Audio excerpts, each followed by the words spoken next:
فرمایا کہ کسی کی غلطی معاف کرنے پر اللہ تمہاری غلطی معاف کر دے گا۔ لوگوں کے سامنے ایک دوسرے کو نیچا مت دکھائیں۔ بسا اوقات میاں بیوی میں یہ بات ہوتی ہے کہ جب سارے فیملی والے یا کوئی اور بیٹھا ہوا ہے، ایک دوسرے کو اس طرح نیچا دکھاتی ہیں، مذاق کرتے ہیں کہ میں بڑا ہوشیار ہوں، یہ ویسے ہی ہے، یا وہ مذاق کرتی ہے، تو اس سے ایک دوسرے کی قدر کم ہوتی ہے۔ آپس کی نظروں میں بھی، آپس کے پرائیویٹ معاملات بھی دوسروں کے سامنے شیئر نہیں کرنے چاہیے، لعنت آئی ہے حدیث کے اندر۔ فرمایا کسی تیسرے کی وجہ سے اپنا تعلق مت خراب کریں۔ ہمارے معاشرے کا اہم مسئلہ یہی ہے کہ ہم تیسرے کی وجہ سے آج تعلق خراب کر رہے ہیں۔ ماں بیٹی سے کیا کہتی ہے؟ یہ اہم بات ہے، یہ آپ نے بتانی ہے۔ ماں بیٹی سے کیا کہتی ہے کہ بیٹی اپنے خاوند کو قابو میں کر لینا۔ یہ نہیں کہتی بیٹی اپنے خاوند کا دل خوش رکھنا۔ کیا کہتی ہے؟ بیٹی اپنے خاوند کو قابو میں رکھو، بس کچھ نہیں ہوتا، میں نے دیکھ تیرے ابا کو کیسے قابو میں رکھا ہوا ہے۔ تو اس لیے یہ تیسرا جو زندگی میں آ رہا ہے نا، یہ کام زیادہ خراب کر رہا ہے۔ تو کسی تیسرے کی وجہ سے اپنا تعلق نہ خراب کریں۔ ماں کو چاہیے بیٹی کو سمجھائے کہ بیٹی تیرے خاوند کے تجھ پر حقوق ہیں، تو اس کا دل خوش کرنے کی سوچنا، تجھے سب کچھ ملے گا، اللہ تیرے لیے سارے راستے کھولے گا۔ جب ماں کہے گی یہ کر وہ کر، کبھی اس طرح ہوتا ہے بہن کو بتاتی ہے، بہن وہ کہتی ہے کہ تو چھوڑ دے اپنے خاوند کو، یہ تو ہے ہی ایسا، یہ ہے وہ ہے۔ تو اس طرح تیسرا جب بیچ میں آتا ہے نا، یہ کام خراب ہوتا ہے۔ کبھی کسی خاوند کو کوئی زلیخا تنگ کر رہی ہوتی ہے تو وہ بھی آ کر ان دونوں کا تعلق خراب کرا رہی ہے۔ تو اس لیے ایک بات بڑی اہم ہے، یہ ذہن میں رکھیں، اللہ تعالیٰ نے ہر ایک کی قسمت رکھی ہے۔ بس اوقات بیوی دل کو نہیں لگتی، خوبصورت نہیں ہوتی، حالانکہ معیار جو ہے شادی کا وہ خوبصورتی نہیں ہے، دین ہونا چاہیے معیار۔ جیسی مل گئی ٹھیک ہے، اللہ کی رضا پر راضی رہے۔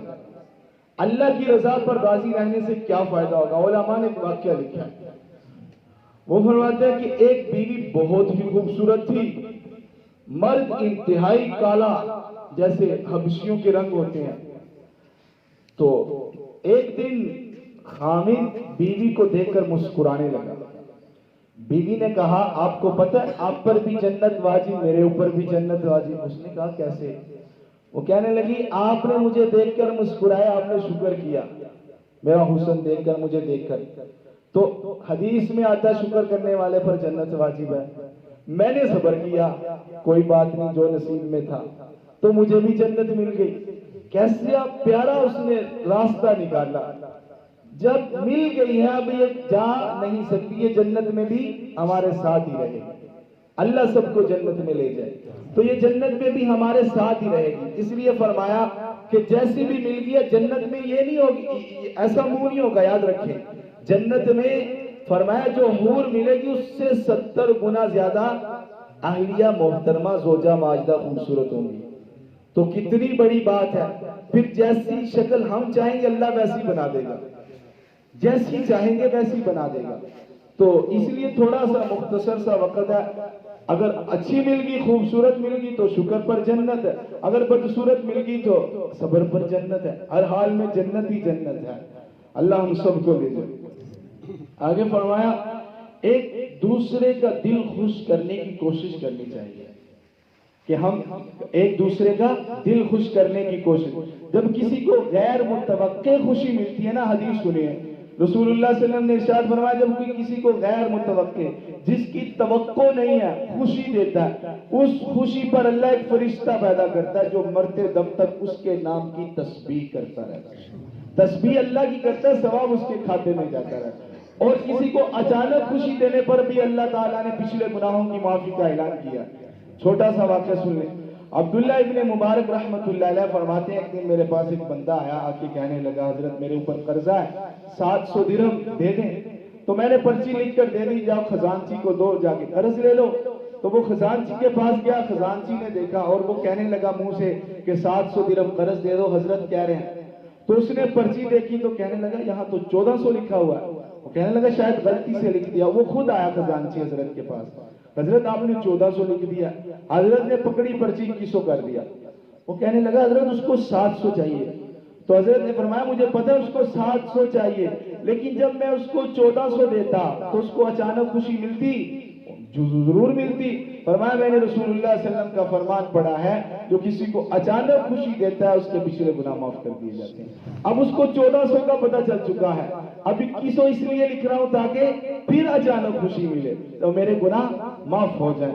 تو اس لیے ایک دوسرے کو خوش کرنے پر کتنا بڑا انعام ہے. تو غیر متوقع خوشی کیا دیں؟ کبھی باہر گھر سے کوئی اور کام لینے, شیمپو لینے کے پھل لے آئے تو غیر متوقع خوشی ہے نا, تو اس لیے ایسی خوشی دیتے رہنا چاہیے. اگر فرمایا ایک دوسرے سے محبت جتلایا کریں, یعنی کہ اظہار کرنا چاہیے. ہمارا جو مشرقی معاشرہ ہے اس میں بسا اوقات خامن کو بیوی سے, بیوی کو خامن سے بے پناہ محبت ہو, ٹوٹ کر محبت کرتی ہیں بسا اوقات بیویاں, لیکن اظہار نہیں کرتی بیچاری, شرم آتی ہے.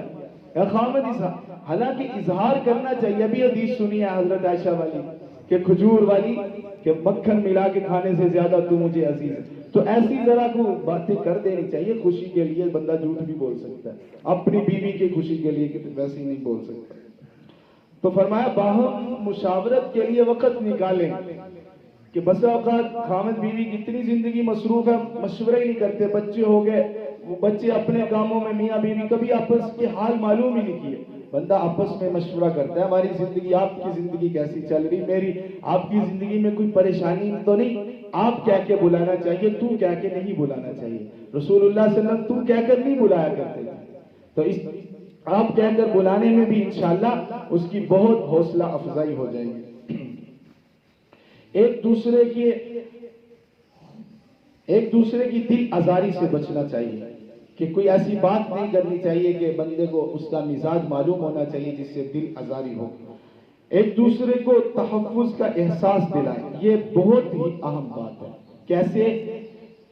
بسا اوقات خاوند بیوی سے اس طرح کا رویہ یا بیوی خاوند سے اس طرح کا رویہ پیش کرتی ہے کہ بیوی سمجھتی ہے جیسے خاوند میرے ساتھ زندگی نہیں گزارے گا, میرے ساتھ زندگی نہیں گزارے گا, مجھے چھوڑ دے گا, یا خاوند سمجھتا ہے کہ یہ مجھے چھوڑ دے گی. ایسا یہ بات کرنی چاہیے کہ مجھے احساس ہے کہ میں تیرے ساتھ ہی زندگی گزاروں گا, آپ میری ہی ہو. ایسی باتیں کرنے سے احساس تحفظ ہوگا کہ پتہ چلے گا کہ میں الحمدللہ باحفاظت ہوں, میں اسی مرد قلندر کے ساتھ جیوں گی اور مروں گی. آگے فرمایا کہ ایک دوسرے کے اچھے کام کی تعریف کریں, یہ بھی بہت ضروری ہے جو کہ ہم نہیں کرتے. مثال کے طور پر خاوند کے 10 دوست آگے, بیوی کو کہا کہ آپ کھانا بنا دیں. اب اس نے کھانا بنا دیا, اب سارے مہمان ساری پلیٹیں صاف کر کے, خاوند نے یہ نہیں سوچا کہ اس نے گرمی میں اتنی مشکل سے کھانا بنایا, میں ذرا کہہ دوں بہت اچھا تھا, اتنے میں اس کی ساری تھکان دور ہو جائے گی. ہمارے حضرت کے پاس ایک بندہ آیا, آ کے کہنے لگا کہ نئی نوجوان تھا, شادی ہوئی, کہ میری یہ پتہ نہیں عورتیں کیسی ہوتی ہیں, یہ ہے وہ ہے, یہ ان کو تو یہ کر دینا چاہیے. اصل میں وہ چاہ رہا تھا مجھے کسی طریقے اجازت ملے کہ میں اپنی بیوی کو مار سکوں یا اس کو ڈانٹ سکوں. تو حضرت نے فرمایا بات سن, تیری ساری باتیں نہیں مانتی ہے, کچھ مانتی ہے. کہتا نہیں کچھ مانتی ہے. اچھا وہ کسی اللہ والے کی یا کسی نیک کی صحبت میں رہی ہے؟ جی نہیں. آپ رہے ہو؟ رہا ہوں. تو پھر آپ نماز کی پابندی کرتے ہو, وہ نہیں کرتی. آپ نے کبھی یہ کام کیا کہ آپ نے کبھی اپنی بیوی کے منہ میں لقمہ ڈالا ہو؟ کہتا نہیں حضرت یہ کیا بات ہے. فرمایا یہ سنت ہے رسول اللہ صلی اللہ علیہ وسلم کی منہ میں لقمہ ڈالنا. آج مٹھائی کا ڈبہ لے کر جاؤ, دیکھنا تیری ساری باتیں مانیں گی. اچھا وہ لے گیا, دوسرے دن بڑا خوش, جی کیا بنا؟ وہ کہنے لگا حضرت میں نے دسترخوان پہ بیٹھے میں نے گلاب جامن اس کے منہ میں ڈال دیا. وہ پہلے تو منہ کھلا رہ گیا کہ یہ کیا. میں نے کہا آپ, وہ پکڑنے لگی ہاتھ سے, میں نے کہا نہیں میں خود کھلاؤں گا. اس نے کہا یہ کیوں کیا تو نے؟ وہ کہنے لگا یہ مسنون عمل ہے, سنت عمل ہے. تو اچھا مسنون عمل کیا ہوتا ہے مجھے بھی بتلاؤ. اس طرح وہ نماز کی بھی پابند بنی, پردے کی بھی پابند بنی, کیونکہ نیکی کو کھینچتی ہے, گناہ کو کھینچتا ہے. اس طرح نیکی کو کھینچتی ہے. جب ہم ایک نیکی کریں گے تو انشاءاللہ وہ دوسری نیکی کو ضرور کھینچے گی. تو تربیت کا نیکی کے راستے کی طرف لانے کا ایک بہت طریقہ ہوتا ہے. تو اس طریقے کے مطابق کریں گے تو انشاءاللہ اللہ تعالیٰ سے آگے فرمایا ایک دوسرے کے والدین کا احترام کریں. دیکھیں بیوی کو سب سے زیادہ غصہ تب آتا ہے جب اس کے والدین کے خلاف بات کی جاتی ہے، کیونکہ اس کے والدین نے اس کو اس قابل بنایا کہ وہ آپ کی بیوی بنی. اور خامد تو چھوڑ بھی دیتا ہے نا، والدین تو چھوڑتے بھی نہیں. یہ بھی ایک اس کے دماغ میں بات ہوتی ہے کہ آج کل میرے خامد سے لڑائی ہو رہی ہے تو چھوڑ دے گا، میرے والدین تو نہیں مجھے چھوڑیں گے، میں تو واپس اپنے گھر آؤں گی. تو اس لیے والدین کے خلاف سننا وہ بات کسی صورت قبول نہیں کرتی. تو فرمایا اس طرح نہ کرو. اگر آپ کو اس کے والدین پر غصہ بھی ہے، یہ سوچ لو انہوں نے اپنے جگر کا ٹکڑا مجھے پیش کر دیا، اس سے بڑی کیا چیز ہو سکتی ہے؟ اپنی عزت مجھے دے دی ہے، کتنے احترام کے ساتھ جب میں جاتا ہوں تو کتنی میری عزت کرتے ہیں. تو اس لیے بندہ جب یہ سوچے گا تو پھر اس کے والدین کے اور بیوی کو بھی چاہیے کہ اپنے جو ساس سسر ہیں ان کے خلاف باتیں نہ کریں. اس کی ایک بہترین صورت یہ ہے کہ جب بھی کوئی ایسا معاملہ پیش آئے تو بندہ غیر جانبدار ہو جائے. کیا مطلب؟ کہ بیوی ماں کے خلاف اکسا رہی ہے، وہ کہے ٹھیک ہے انشاءاللہ اب فکر نہ کریں، میں والدہ کو تھوڑا سمجھاتا ہوں، ذرا بزرگ ہے آپ تھوڑا سا صبر کر لیا کریں. اسی طرح ماں بیوی کے خلاف گئے تو بیٹا کہہ دے امی جی میں بھی انشاءاللہ سمجھاؤں گا، آپ پریشان نہ ہو. تو کس طرح معاملہ حل ہو جائے کہ ماں بھی سمجھ جائے میرا بیٹا میرے ساتھ ہے، بیوی بھی سمجھ جائے، پھر الگ میں اکیلے میں سمجھا دے، اس سے سارا معاملہ بھی حل ہو جائے. باہم چیخو پکار سے گریز کرنا چاہیے. چھوٹی چھوٹی بات پر اتنا شور باز میاں بیوی ایسے ہوتے ہیں جب بھی لڑتے ہیں سارا محلہ اکٹھا ہو جاتا ہے، پتہ نہیں کیا معاملہ ہے. تو یہ تو ایک دوسرے کے گھر کی عزت ہے، خیال کرنا چاہیے. فرمایا ناراض ہونے کی حالت میں مت سوئیں. جب بھی کبھی ناراضگی ہو جائے ایک دوسرے کو راضی کر کے بیوی خامد کا ہاتھ پکڑ، راضی کرنے پر اللہ راضی ہو رہا ہے نا. شیطان سب سے زیادہ خوش اس وقت ہوتا ہے جب میاں بیوی ناراض ہوتے ہیں.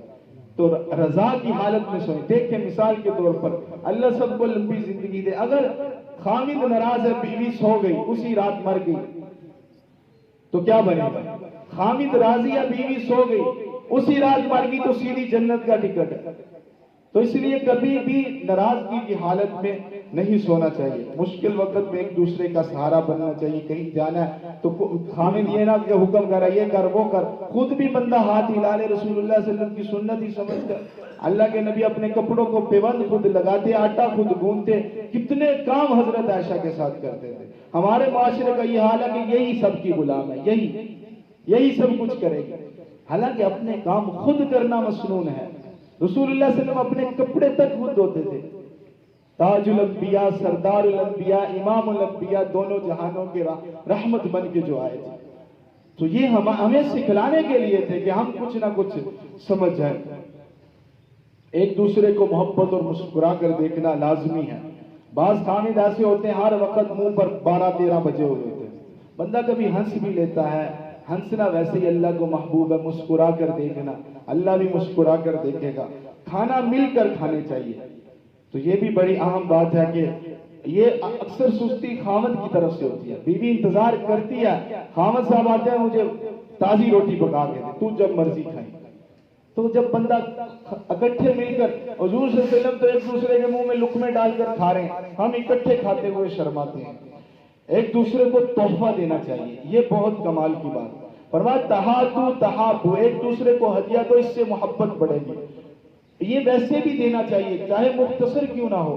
ہدیہ دینا ایسا زبردست چیز ہے نا جس سے آپ لڑے ہوئے اس کو ہدیہ دے دیں.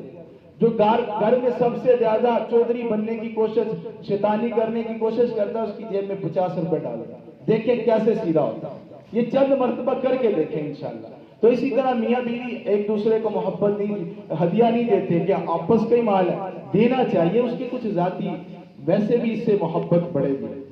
ذاتی کام سے لاپرواہی نہ کرے. بیوی نے کوئی کام ذمہ لایا، مثال کے طور پر بیوی پردہ دار ہے، اب بیوی بیچاری پردہ دار ہے، باہر نہیں جا سکتی، آپ کو کہا کہ ایک شیمپو لے آئیے گا، آپ بھول گئے، کوئی حیثیت نہیں دی. پھر کہا کہ کوئی یہ کام کر دیجیے جو کہ وہ نہیں کر سکتی، تو لاپرواہی نہیں برتنی چاہیے.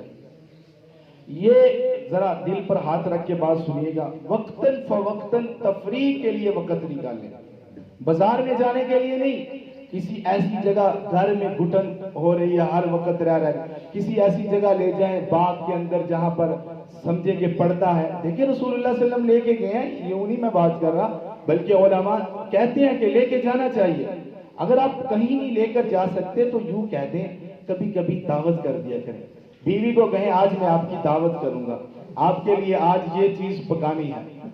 پکانی اسی نے، دیکھے پھر کیسے اچھل اچھل کے پکاتی ہے. بس آپ دعوت کا نام دے دیں، کھانا تو پکنا ہی ہے، ذرا تھوڑے سے الفاظ تبدیل ہو جائیں تو اس میں 4 چاند لگ جائیں گے. جب دور ہو تو فون پر ضرور رابطہ رکھنا چاہیے. شوہر بیوی کو ذاتی خرچہ ضرور دے، پھر دے کر پوچھے نا کہ کہاں لگائے ہیں. بعض ایسے قسم کے وہ شوہر ہوتے ہیں کنجوس قسم کے، 500 دے کر پورا مہینہ پوچھتے ہیں 100 کہاں لگایا، 50 کہاں لگایا. بھائی دے دیا تو جب اس کی ذاتی معاملہ چھوڑ دیں، اس نے شاید کسی غریب کو دینے ہو، شاید کسی کو صدقہ کرنا ہو جو آپ کو نہیں بتانا چاہ رہے. جب دے دیے آپ بھول جائیں، اب یہ نہ سمجھے میرے ہیں. ہم کرتے یہ ہیں کہ دے کے سمجھتے رہتے ہیں میرے ہی ہیں، ختم ہو گئے تو لے لیں گے. وہ بھی بیچاری اسی ٹینشن میں نہیں لگاتے کہ خامند کی ہیں. یہ بھی بڑی زبردست بات ہے جو کہ ہم اس کے اندر کافی پیچھے رہتے ہیں. ایک دوسرے کے لیے صاف ستھرا بن کے رہیں. ہم صاف ستھرا بن کے نہیں رہتے. صاف ستھرا بن کے جب رہیں گے، خامد بیوی کے لیے صاف ستھرا بن کے خوبصورت بن کے رہے گا، اس کے دل میں محبت بڑھے گی. بیوی خامد کے لیے صاف ستھری بن کے رہے گی تو وہ باہر کی لڑکیوں کو نہیں دیکھے گا. اگر وہ خامد گھر آتا ہے تو بیوی ویسے ہی نہ دوپٹہ ہے، بال بکھرے ہوئے ہیں، سارا کچھ برتن دھو رہی ہے، خامد ہی ہے یہ سمجھ کے. اس سے خامد کو نفرت آتی ہے.